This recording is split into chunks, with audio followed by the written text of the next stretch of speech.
Bonjour à tous. J'ai le plaisir de vous retrouver aujourd'hui pour 3 nouvelles pépites sur la paracha de Vayetze. La paracha de Vayetze est exceptionnelle pour la raison toute simple que nous allons voir la création, l'établissement du peuple d'Israël. Vont naître au fur et à mesure les Shifteka, les 12 tribus qui constitueront l'ossature du peuple juif. Mais la paracha commence par nous parler d'autre chose. En effet, elle nous parle de ce qui deviendra beaucoup plus connu sous le nom du songe de l'échelle. Yaakov, après avoir passé 14 ans dans la yeshiva de Shem Vaever, se rend chez son oncle Lavan. Et sur la route, il dort. Il dort à l'endroit où se trouvera plus tard le Beth Amikdash. Et là, Vayachalom, veine sulam mutzav arza verosho magia shamaima. Et il fit un songe où il voit une échelle dont les pieds sont profondément ancrés dans le sol, mais dont le sommet atteint les cieux. Et qu'est-ce qui se passe sur cette échelle? Veine malaché Elokim olim veyordim bo. Il y a des anges de Dieu qui montent et qui descendent de cette échelle. Alors, excusez-moi de réfléchir avec vous, mais où est-ce qu'habitent les anges? A priori, ils sont censés habiter dans le ciel, au firmament. Et si on les voit se promener sur une échelle, ils devraient d'abord descendre du ciel pour remonter par la suite. Alors pourquoi ils font exactement l'inverse? Malaché Elokim olim veyordim bo. Ils montent pour redescendre. Cette question, c'est ce qui dérange Rashi, tel que nous l'explique le Siftei Chachamim. C'est la raison pour laquelle Rashi nous dit que, en effet, les anges montaient d'abord et descendaient ensuite, parce qu'il y a 2 sortes d'anges. Il y a les anges d'Eretz Israël, les anges de la terre d'Israël, et les anges de Chutz Laaretz, et les anges du reste du monde. Et les anges d'Eretz Israël ne peuvent pas sortir des frontières d'Israël. C'est la raison pour laquelle ils ont accompagné Yaakov jusqu'à cet endroit, mais là, leur mission s'arrête. Alors ils remontent directement au ciel. Zé Malaché Elokim Olim, ce sont les premiers anges qui remontent. Et là leur succède la nouvelle garde, les anges de Chutz Laaretz, les anges de l'étranger, qui vont venir accompagner Yaakov dans sa difficile mission. En attendant entre les deux, Vine Hashem Nitzavalav, entre les deux, c'est Dieu qui le protège. Donc si je retiens bien, ceci signifie que les anges d'Israël ne peuvent pas sortir à l'extérieur des frontières d'Israël. Alors maintenant, suivez-moi jusqu'à la fin de la paracha. À la fin de la paracha, le verset nous raconte qu'après 20 ans d'absence, Yaakov revient en Israël chez ses parents. Yaakov alach le darko. Vayivgeu bo malaché Elokim. Yaakov revient et il rencontre des anges de Dieu. Alors forcément, on s'y attend. Qui sont ces anges de Dieu? Ce sont à nouveau les anges d'Eretz Israël. Vaikra Shem hamakom mahu machanaim. Yaakov appellera cet endroit les camps. Pourquoi? Parce qu'il y avait 2 camps d'anges. Il était accompagné par les anges de Chutz Laaretz, les anges de l'étranger, et sont venus à sa rencontre pour l'accueillir, les anges d'Israël. 2 secondes. Au début de la paracha, les anges ne peuvent pas sortir d'Israël. Et la preuve, ils l'abandonnent à Bethel. Ils ne franchissent même pas la frontière, ils s'arrêtent plus tôt. Mais à la fin de la paracha, ils sortent, ils franchissent la frontière pour l'accueillir. Très bizarre. Au début, ils ne pouvaient pas, à la fin, ils peuvent. Ils ont reçu un visa. Qu'est-ce qui s'est passé entre les deux? Pour répondre à cette question, je voudrais vous en poser une autre. Vous savez que pendant toute l'année, nous disons « Shema Israël Hashem Elokeinu Hashem Echad ». Et nous le faisons suivre par une louange très particulière qui dit « Baruch Shem Kevod Malchuto ». Béni soit le nom de la royauté divine à tout jamais. Maintenant, c'est très étrange parce qu'on le dit à voix basse. Pourquoi? Parce que, en fait, Moshe Rabbeinu a entendu cette louange, tout simplement splendide, dans le ciel. Il l'a entendu de la bouche même des anges. Et il avait extrêmement envie que nous aussi, les hommes, récitions cette louange suprême à Dieu. Mais d'un autre côté, nous, on n'est pas des anges. Alors, comment est-ce qu'on peut faire pour dire cette louange parce qu'elle est belle? Sans la dire parce qu'on n'est pas des anges, tout en la disant quand même, on la dit à voix basse. Tout le temps, sauf un jour dans l'année, le soir de Kippour. Le soir de Kippour, on est tous réunis dans la synagogue, pour beaucoup habillés en blanc, et on récite Baruch Shem Kevod à voix haute et tonitruante. Pourquoi? Parce que le soir de Kippour, on est des anges. Parce que le soir de Kippour, on mange pas, on boit pas, on est pour 25 heures à la synagogue, à s'occuper de faire tchouva et se reconnecter à Dieu. D'accord. J'ai juste une petite question. Ce monsieur qui se prend pour un ange, il vient de sortir d'un repas incroyablement plantureux. D'accord. Maintenant, après 25 heures de Kippour, on fait Arvit. Et cette fois-ci, on dit Baruch Shem Kevod, à voix basse. Et là, je vous pose la question. À quel moment vous sentez-vous plus angélique, plus élevé, plus kadosh? À la sortie de Kippour, après 25 heures, à faire tchouva, à ne pas avoir mangé, à avoir purifié tous nos péchés? Ou alors, au début de Kippour, alors qu'on vient tout juste de sortir de table? C'est complètement incompréhensible, cette histoire. Il faudrait faire exactement l'inverse. Il faudrait dire Baruch Shem à voix basse le soir de Kippour et Baruch Shem à voix haute à la sortie de Kippour. Et pourtant, ce qu'on fait, c'est incroyablement juste. Pourquoi, nous explique le Rav Zalman Sorotskin? C'était, à l'époque, ce qu'on appelait le Lutsk Rouv. C'était le Rav de la ville de Lutsk en Ukraine. Et puis, lorsqu'il est venu en Eretz Israël, il a participé, il a été président du Chinuch Hatzmaï qui a renouvelé l'éducation religieuse en Eretz Israël. Puis, il a fondé le Vaad HaYeshivot. Il a renouvelé en Eretz Israël le conseil de toutes les grandes yeshivot. Il est devenu le directeur de la Moetzet de la Torah, du conseil des sages de la Torah. Personnalité hors du commun. Et dans son livre le plus célèbre qui s'appelle Oznaim la Torah, il nous dit que l'homme se trouve là où sa volonté se trouve. Si vous souhaitez quelque chose, c'est là-bas que vous vous trouvez. Au début de Kippour, où se situe notre volonté? Vers quoi sommes-nous vectorisés? Dans Kippour. On sort de table, mais c'est pas important. Tout notre désir est d'arriver à retourner chez Hachem. Plus personne ne pense à manger. Plus personne ne pense à porter des chaussures. Plus personne ne pense à boire. La seule chose qui nous intéresse, c'est prier, faire tchouva et redevenir les enfants d'Hachem. À la fin de Kippour, c'est un peu plus compliqué. Il nous attend quand même un repas. Il y a la citronnade, il y a les gâteaux, il y a le café, oui. Alors, au début de Kippour, notre volonté est tout entière dans Kippour. Donc on est des malachim. Et donc on dit Baruch Shem Kevod à voix haute. À la fin de Kippour, la pensée commence à aller vers d'autres contrées, un peu moins brillantes, et par conséquent, on a l'humilité de redire Baruch Shem Kevod à voix basse, même si on a le ventre vide. En fonction de cela, vous comprenez pourquoi Yaakov est parfois accompagné par les malachim, par les anges, et parfois non. Lorsque Yaakov a l'intention de sortir d'Israël, il est déjà dehors. Il n'a pas franchi la frontière. Ça n'a aucune importance.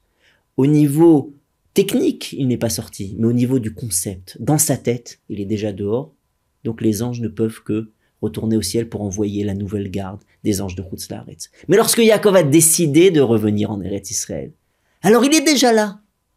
Il a déjà décidé d'être en Eretz Israël. Et une fois, je me rappelle qu'il y avait quelqu'un qui était gravement malade, et j'avais demandé à mon maître qu'est-ce qu'il pouvait faire. Il m'a dit il a besoin du srout de Eretz Israël, du mérite d'Eretz Israël. Je lui ai dit mais il peut pas voyager. Il m'a dit qu'il décide de venir. Et il est déjà là. Et c'était exactement cela. Et Baruch Hashem, il a guéri. Ce qu'on voit ici, c'est que nous nous trouvons où notre volonté se trouve. Alors parfois, on n'a pas encore réussi à la réaliser. Mais si on a vraiment envie de devenir quelqu'un de grand, on a déjà une connexion avec le monde de la grandeur. C'est ce que faisait Yaakov lorsqu'il revenait en Eretz Israël. Et nous enchaînons de suite avec la deuxième pépite. Yaakov arrive à Haran. Il fait la rencontre de sa future femme, Rachel. Il l'aime de tout son cœur. Et il va demander sa main à Lavan. Et il lui dit « Et votera Sheva Shanim les Rachel Bitra. Je travaillerai pour toi, je te servirai pendant 7 ans, Berachel pour Rachel. » Pourquoi 7 ans? Pourquoi pas 3? Pourquoi pas 8? Et pourquoi travailler autant? Répond Rashi, ces 7 ans, ce sont les Yamim Achadim que sa mère lui avait recommandé de quitter la terre d'Israël. En effet, Esav était fou de rage. Il voulait assassiner Yaakov. Alors Rachel lui a dit, pars quelques jours chez mon frère à Haran, le temps que Esav se calme. Yamim Achadim. Alors Yaakov a compris que Yamim Achadim, ça voulait dire 7 ans. Chaque fois que je lis ce Rashi, qui a sa source dans le Midrash Tanchuma, qui a sa source dans le Midrash Rabbah, eh bien, je repense à ce que on nous enseigne quand on va se marier. Sache que lorsqu'on doit sortir à une soirée, que ta femme te dit qu'elle va être prête dans 5 minutes, elle sera prête dans 5 minutes. C'est pas la peine de lui rappeler tous les quarts d'heure. Oui. C'est-à-dire que la définition entre l'homme et la femme du temps n'est pas forcément la même, mais là, elle est exactement inverse. Rivka a dit à Yaakov quelques jours, lui est parti 7 ans. Pourquoi? D'où est-ce qu'il a pris une chose pareille? Celui qui explique ça d'une façon phénoménale, c'est le José Miloublin. Et il nous dit que Yamim Achadim, ce sont des jours très particuliers. En effet, le Midrash nous dit que le Shabbat est venu se plaindre chez Hachem. Il lui a dit, c'est pas juste. Dans la semaine, on est 7. Donc, tous les jours, ont un conjoint. Ils marchent par paire. Dimanche, avec le lundi, le mardi, avec le mercredi, etc., etc. Et moi, je suis resté tout seul. Hachem lui a dit, ne t'inquiète pas. Ton conjoint, ton âme sœur, ça sera le Klal Israël. Et en effet, c'est la raison pour laquelle nous accueillons le Shabbat sous les mots de Boïkala, Boïkala. Viens, ô notre fiancé, Boïkala Shabbat Malketa, c'est le Shabbat, la reine Shabbat que nous accueillons comme notre âme sœur. Donc, le Shabbat est le célibataire destiné à être marié au Klal Israël. Donc, quand on nous parle de Achadim, c'est pas quelques-uns, c'est celui qui est resté tout seul, c'est le célibataire. Et combien de temps faut-il de célibataire? Il nous faut Yamim. Combien c'est Yamim? Bien, regardez dans Parashat Béar. Là-bas, lorsque quelqu'un vend une maison dans une Ir Arechoma, ça veut dire dans une ville entourée d'une muraille, eh bien, il a 1 an pour acheter sa maison. Il est marqué Atom Shnat Mimkaro, jusqu'à 1 année après la vente, Yamim Tie Geulato, il aura Yamim, des jours pour acheter sa maison. Combien c'est Yamim? 1 an. Alors maintenant, on relit le Rashi. Yamim Achadim. Rivka a dit à son fils, tu partiras, Yamim, 1 année, de Achadim, de Shabbatot. Combien ça fait 1 année, soit 365 jours, de Shabbatot? Combien ça fait 365 Shabbats? Bien, c'est pas compliqué, puisque le Shabbat a lieu tous les 7 jours. 365 Shabbats, ça fait 7 ans. C'est la raison pour laquelle Yaakov a bien compris qu'il devait servir Lavan 7 ans pour Rachel avec qui il allait se marier. Et c'est ça le pshat. Et je conclus avec notre 3e pépite. Le Klal Israël, le peuple d'Israël est en train de se construire, rangée après rangée, enfant après enfant. Vont naître Réhouven, Shimon, Lévi, Gad, Issachar, Zevouloun. Maintenant, chacun va porter un nom en rapport avec la situation. Lors de la naissance de son 4e enfant, Yehuda, eh bien, Léa va lui donner comme nom Yehuda qui a Pam Odé et Hachem. Cette fois-ci, je remercie Dieu. C'est la raison pour laquelle il s'appelle Yehuda, et c'est la raison pour laquelle le peuple juif porte son nom de Yehudi. C'est un peuple qui sait dire merci à Dieu. Et c'est un peu étrange. Pourquoi est-ce que ce n'est qu'à la naissance de Yehuda que Léa remercie Hachem? Elle ne pouvait pas le remercier lorsque Réhouven est né. Elle ne pouvait pas le remercier lorsque Lévi est né. Non. Seulement lorsque Yehuda est né, on pouvait remercier Hachem. Alors, on peut expliquer de manière simple. C'est que tout le monde savait qu'il y allait y avoir 12 tribus. Il y a 4 femmes, 12 garçons. Forcément, chacun en aura 3. Léa s'est rendu compte qu'elle en a eu qu'un, 4. Donc plus que sa part. Et c'est la raison pour laquelle elle remercie particulièrement. Mais celui qui explique ça d'une manière complètement différente et incroyablement brillante, c'est Rabbi Nathan Eibeshitz dans son livret Yonatan. Et voici ce qu'il nous dit. Il nous dit que pour comprendre cela, il faut étudier une Gemara dans Masechet Brachot. La Gemara là-bas dans Masechet Brachot d'Aflamet Gimel Amud Bet nous dit que un jour Nachit Kame de Rabbi Hanina, un jour un élève est descendu devant Rabbi Hanina. Qu'est-ce que ça veut dire qu'il est descendu? Ça veut dire qu'il a fait la prière en tant que chazan. En effet, à l'époque, à l'intérieur de la synagogue, il y avait un niveau plus bas pour la teva, parce qu'il est marqué Mima Makim Keraticha Hashem, je t'invoque mon Dieu, des abysses, de la profondeur. Donc, le chazan doit être situé à un endroit plus bas. Aujourd'hui, c'est beaucoup moins courant. Mais cet élève-là a commencé la prière, et voici ce qu'il a dit. Hakel, Hagadol, Hagibor, Hanora, Haadir, Haoz, Hayaroy, Achazak, Haamitz, Avadai, Anichbad. Et il a commencé toute une liste dithyrambique de louanges sur le nom de Dieu. Alors Rabbi Hanina l'a attendu. Il lui a dit, c'est bon, t'as fini? Siam ta kula shifra démarré. Tu as fini toute la louange de ton créateur.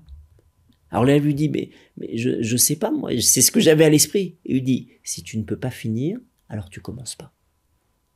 Parce que si tu commences et que tu détailles, alors on va te dire, est-ce que tu as fait le tour? Or, tu pourras jamais faire le tour. Donc nous satisfaisons de ce qui est marqué dans le verset, Hakel, Hagadol, Hagibor, Ve'anora. Dieu qui est grand, qui est puissant et qui est terrible. Et on s'arrête là. Mais pas plus que cela, de peur qu'on nous pose la question de Siamta Kula Shifra Demare, est-ce que tu as fini toute la louange de Dieu? Première étape. Deuxième étape, vous savez que lorsque Dieu va parler à Noach, eh bien, il lui parle d'une manière assez particulière. En effet, Noach est défini en tant que El Toldot Noach Ish Tzadik Tamim Maya Bedorotar. Noach était un juste parfait. Mais lorsque Dieu parle à Noach, il lui dit Raïti Ki Tzadik Ata Lefanai. J'ai vu que tu étais juste. Alors Noach était juste ou juste parfait? Réponse. Eh bien, lorsque on parle à quelqu'un, il faut jamais dire toutes ses louanges. Il faut jamais dire tout ce qu'il est. Parce que lorsque vous le définissez tout entier, eh bien, vous l'avez enfermé dans un carcan. Vous avez fait de lui une entité finie. Or, un être humain, et surtout un juif, n'est jamais fini. Il peut toujours grandir. C'est la raison pour laquelle il ne faut pas raconter tout ce qu'il est. On raconte une partie. Miktsat shifro befanav. On dit seulement une partie de ses louanges devant lui. Maintenant, lorsqu'il n'est pas là, cool. Kol hashev arshelo befanav. On peut dire toute la louange lorsqu'il n'est pas là. Donc, si quelqu'un est là, une partie. Si quelqu'un n'est pas là, on peut tout dire. Alors nous devons nous poser la question, où est Dieu? Si Dieu est parmi nous, qu'il vit, qu'il réside, qu'il se dévoile sur terre, alors on pourrait le louer. Ah, mais si tu commences à louer Dieu, on va te poser la question, est-ce que tu as fait le tour de toute la louange de Dieu? Non, je ne peux pas faire le tour, puisqu'il est là. S'il est là, je ne dis qu'une partie, et donc on ne peut rien me reprocher. Mais si maintenant Dieu est dans le ciel et qu'il ne se dévoile pas sur terre, alors à ce moment-là, on n'a pas le droit de louer. Parce que si tu commences à louer trop, on va te dire, tu as fini toute la louange, et étant donné qu'il n'est pas présent, qu'il virole, eh bien, on ne peut pas répondre, non, je n'ai dit qu'une partie, parce que lorsque la personne n'est pas là, on raconte tout. Et donc il faudrait arriver à savoir, est-ce que Dieu est là ou pas?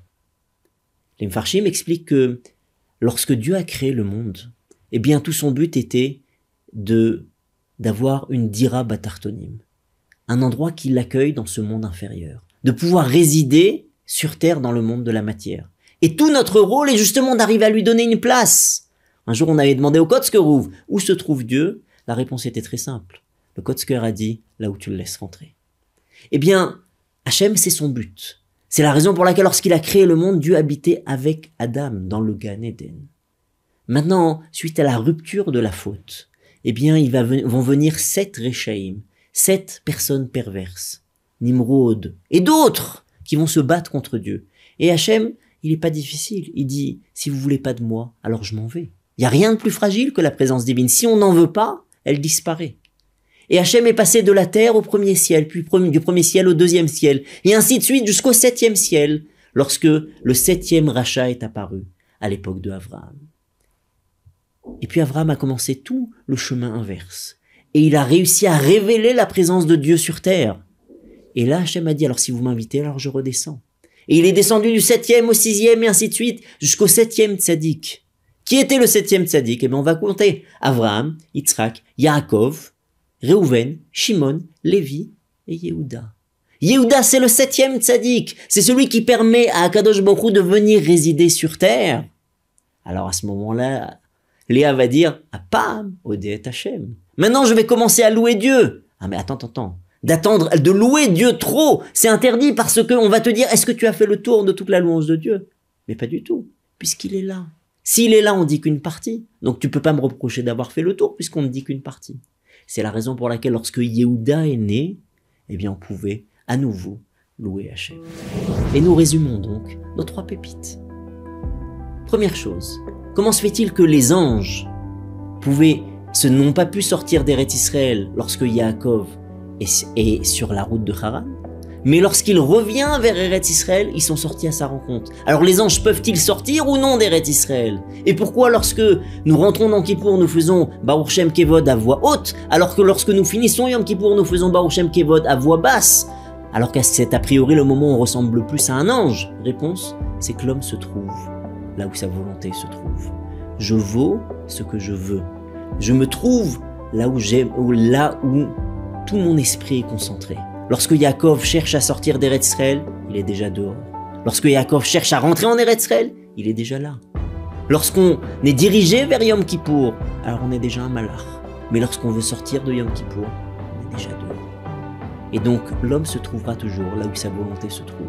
Et même si encore on a un long chemin à accomplir, dès l'instant où vous avez un projet de vous rapprocher d'Hachem et que vous commencez à le mettre en œuvre, vous êtes déjà là. Deuxième pépite, nous nous sommes posé la question de savoir pourquoi, lorsque Rivka a dit à Yaakov, tu iras chez mon frère Lavan, Yamim Machadim quelques jours, lui il en a appris qu'il allait rester 7 ans à travailler pour Rachel.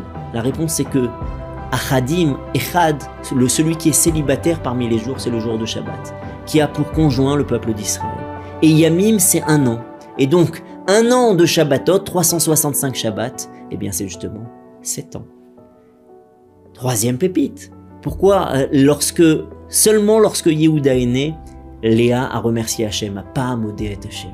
Elle pouvait pas le faire avant? Réponse, non. Parce que lorsqu'on loue Hachem trop, on peut nous reprocher si Amtakula Shifra démarré, tu as fini, tu as conclu, tu as fait le tour de la louange du Tout-Puissant. Mais lorsque Hachem est présent, eh bien on peut dire non, puisqu'on ne dit qu'une partie des louanges de la personne lorsqu'il est là. Si Hachem est là, alors on raconte qu'une partie, on a le droit de louer. Mais à quel moment Hachem est venu se dévoiler sur terre? À la naissance de Yehuda, parce qu'il était le 7e tzaddik après Avraham, Yitzhak, Yaakov, Reuven, Shimon, Lévi et Yehuda. C'est la raison pour laquelle à la naissance de Yehuda, on peut recommencer à louer Hachem. Et c'est ce qui fait de nous, le peuple juif, le Ham HaYehudi, celui qui depuis ce jour-là continue à louer Hachem et à révéler sa présence sur terre. Shabbat Shalom Voach tous.